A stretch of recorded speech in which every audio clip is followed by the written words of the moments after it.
ক্লাসরুমে এবং পরীক্ষার খাতায় ছাত্রছাত্রীদের দেওয়া কিছু অদ্ভুত উত্তর। বিজ্ঞান পরীক্ষায় প্রশ্ন এসেছে, পানিতে বাস করে এমন 5টি প্রাণীর নাম লিখো। তখন ছাত্র লিখলো ব্যাঙ, ব্যাঙের বাবা মা, বোন আর দুলাভাই। ইতিহাস ক্লাসে স্যার নুসরাতকে দাঁড় করালেন আর বললেন, বলো তো আকবর জন্মেছিল কবে?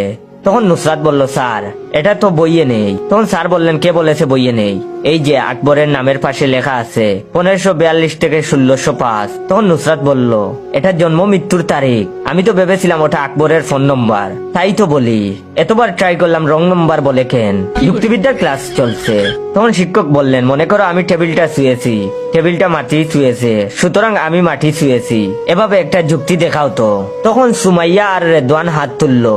সুমাইয়া বলল, যেমন ধরুন স্যার আপনি মুরগি খেয়েছেন, মুরগি কেঁচু খেয়েছে, সুতরাং আপনি কেঁচু খেয়েছেন।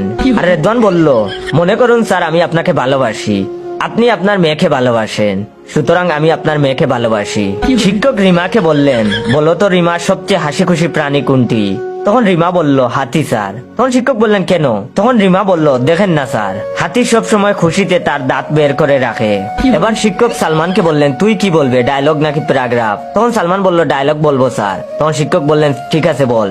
তখন সালমান বলল, চৌধুরী সাহেব আমরা গরিব হতে পারি, কিন্তু আমরা মানুষ, আমাদেরও ইজ্জত আছে। শিক্ষক রেগে গিয়ে খপ করে সালমানের চুলের মুঠি ধরে ফেললেন। তখন সালমান বলল, তোর তো সাহস